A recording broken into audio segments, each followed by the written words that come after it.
రావడం జరిగింది. ఇందులో 3 కేటగిరీలుగా నింపిండ్రు. ఈ 3 కేటగిరీస్లో కూడా ఒక దాంట్లో 12%, ఒక దాంట్లో 13%, ఇంకో దాంట్లో 23%గా ఆడపిల్లలకు ఉద్యోగాలు వచ్చాయి.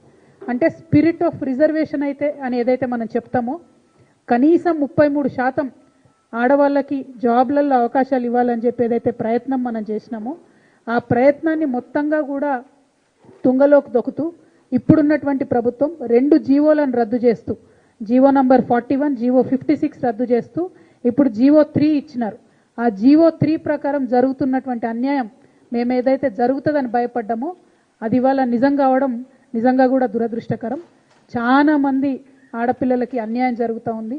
మగపిల్లలతో సమానంగా ఇంకా మగపిల్లల కన్నా ఎక్కువ కష్టపడుతూ ఒక పక్క కుటుంబ భారాన్ని మోస్తూ పిల్లల్ని చూసుకుంటూ అనేక ఇబ్బందులు పడుతూ పోటీ పరీక్షలు తట్టుకొని మెరిట్లో వచ్చినటువంటి ఆడపిల్లలకు కూడా ఉద్యోగాలు రాకుండా అన్యాయం జరుగుతున్న విషయాన్ని మరొకసారి తెలంగాణ ప్రజల ముందుకి తీసుకొని రావడం జరుగుతూ ఉంది. ఈ ప్రభుత్వాన్ని మేము డిమాండ్ చేస్తూ ఉన్నాం, ముఖ్యమంత్రి రేవంత్ రెడ్డి గారిని డిమాండ్ చేస్తూ ఉన్నాం, మీరు తక్షణమే జీవో 3ని రద్దు చేయండి. ఇది పోటీ పరీక్షలు రాసేటటువంటి ఆడపిల్లలందరికీ కూడా ప్రభుత్వ ఉద్యోగాల్లో చేరాలనుకునే ఆడపిల్లలందరికీ కూడా అన్యాయం చేస్తున్నటువంటి జీవో కాబట్టి జీవో 3ని తక్షణమే మీరు రద్దు చేయాలని చెప్పి మేము డిమాండ్ చేస్తూ ఉన్నాం. ఈ నెల మార్చి ప్రపంచవ్యాప్తంగా ఆడబిడ్డలందరూ కూడా ఎన్నో ఉద్యమాలు చేసి మహిళా హక్కుల్ని కాపాడుకున్నారని చెప్పి ఇంటర్నేషనల్ వేదికగా ఇంటర్నేషనల్ లెవెల్లో జరిగేటటువంటి మార్చి 8 మహిళా దినోత్సవం ఈ మంత్లో ఉంటుంది. నిజంగా ఆ రోజు సంబరాలు చేసుకుంటాం మేమందరం లేడీస్ ఎప్పుడు.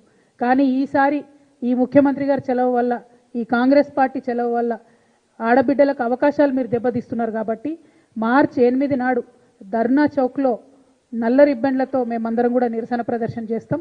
ఈసారి సంబరాలు చేసుకోము మేము, ఎందుకంటే చదువుకొని కష్టపడి పోటీ పరీక్షలకు ప్రిపేర్ అయ్యి కుటుంబాలను వదిలిపెట్టి నిద్రాహారాలు మాని ప్రయత్నం చేసేటటువంటి ఆడబిడ్డలందరికీ కూడా జీవో 3తో మీరు అన్యాయం చేస్తున్నారు కాబట్టి జీవో 3 రద్దు చేయాలని చెప్పి మహిళా దినోత్సవం నాడు ధర్నా చౌక్లో నల్ల బ్యాడ్జీలతో భారత్ జాగృతి ఆధ్వర్యంలో పెద్ద ఎత్తున నిరసన ప్రదర్శన చేస్తాం. పొద్దున 11కి మొదలు పెడితే 4-5 గంటల వరకు కూడా ఈ నిరసన ప్రదర్శన ఉంటుంది. కలిసి వచ్చేటటువంటి బుద్ధుజీవులందరినీ కూడా మేము ఆహ్వానిస్తూ ఉన్నాం. ఇది మహిళలకు విద్యార్థులకు జరుగుతున్నటువంటి అన్యాయం. చాలా మందికి ఇందులో టెక్నికల్ అంశాలు అర్థమైతలేవు. రోస్టర్ పాయింట్ తీసేసిండ్రు, హారిజాంటల్ రిజర్వేషన్, వర్టికల్ రిజర్వేషన్ అంటే టెక్నికల్ పాయింట్స్ అర్థమైతలేవు. కానీ నిన్న మొన్న జరిగిన ఈ నియామకాలు, ఈ ప్రభుత్వం చేసిన నియామకాలు పెద్ద సాక్ష్యం. 626 ఉద్యోగాలు నింపితే కేవలం 77 ఉద్యోగాలు మాత్రమే ఆడపిల్లలకు వచ్చినాయి. వాస్తవానికి 33% రావాలి, కానీ కేవలం 77 ఉద్యోగాలు మాత్రమే ఆడపిల్లలకు వచ్చినాయి.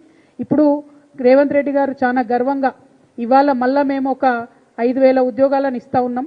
అందులో టీచర్సు, కానిస్టేబుల్స్, మెడికల్ సిబ్బంది ఇవన్నీ కూడా మేము ఇవాళ నింపబోతూ ఉన్నామని చెప్తున్నారు. నిజానికి ఈ ప్రభుత్వం వచ్చిన తర్వాత Singareni, nursing staff officers, police, fire, transport, excise, jails ఇవన్నీ కలిపి 28,000 ఉద్యోగాలు ఇప్పుడు నియామక పత్రాలు ఇచ్చినారు.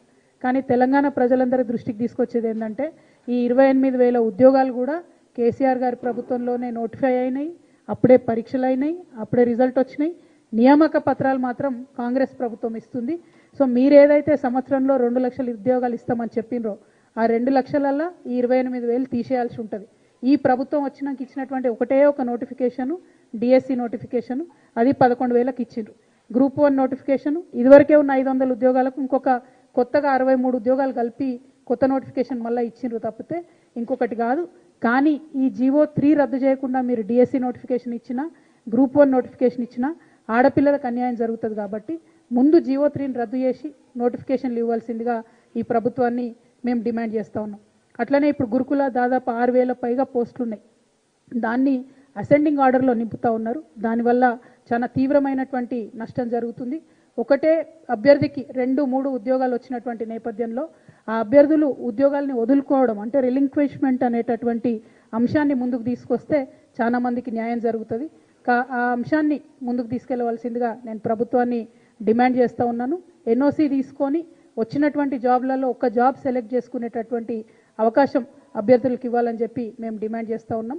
ఇంకా మిగిలిన DL, JL, librarian, TGT, PGT ఇవన్నిటి కూడా నోటిఫికేషన్ ఇచ్చి త్వరలో భర్తీ చేయాలని కూడా డిమాండ్ చేస్తూ ఉన్నాం. మార్చి 8న జరిగేటటువంటి ధర్నాకి పెద్ద ఎత్తున మేము సంబరాలు చేసుకోకుండా మహిళా దినోత్సవం రోజు నిరసన చేస్తూ ఉన్నాం. కాబట్టి మా జర్నలిస్ట్ మిత్రులు మిగతా పార్టీలు, ఆర్గనైజేషన్స్, ప్రజా సంఘాలు అందరూ కూడా కలిసి రావాలని చెప్పి మేము రిక్వెస్ట్ చేస్తూ ఉన్నాము. Thank you. జై Telangana.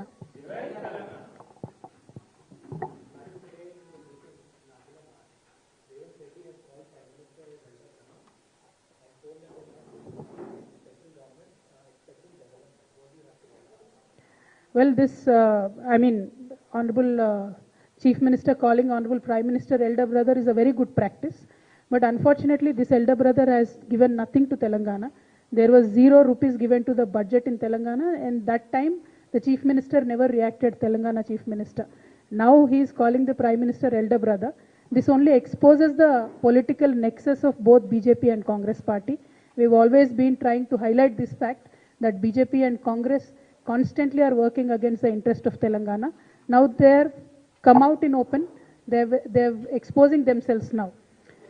So I will only say that elder brother has to have a bigger heart and give more funds to Telangana, and it is our Chief Minister's duty to extract more funds for our state. Thank you.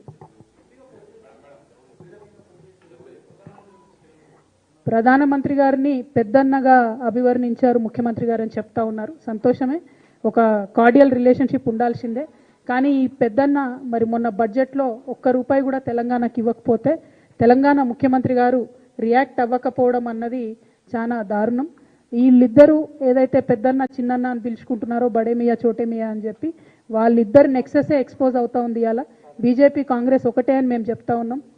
Telangana ప్రజల హక్కుల కోసం మాట్లాడేది, పోరాడేది కేసీఆర్ గారే అని మేము నిరంతరం చెప్తున్నాం.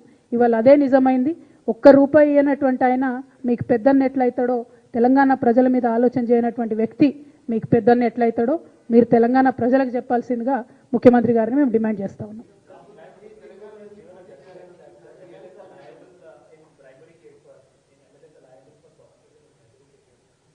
No, it's a very welcoming judgment by Honorable Supreme Court. Now, Prevention of Corruption Act is directly going to be applied to even public representatives. This, I believe, will strongly help in decriminalization of politics. And Honorable Prime Minister also, I've seen, has tweeted welcoming the judgment. And I request Honorable Prime Minister Garu to start this procedure directly from Telangana state, because our Honorable Chief Minister Revanth Reddy Garu is accused number 1 in a Prevention of Corruption Act case. So I truly hope that case is quickly taken up and then action is given. Thank you.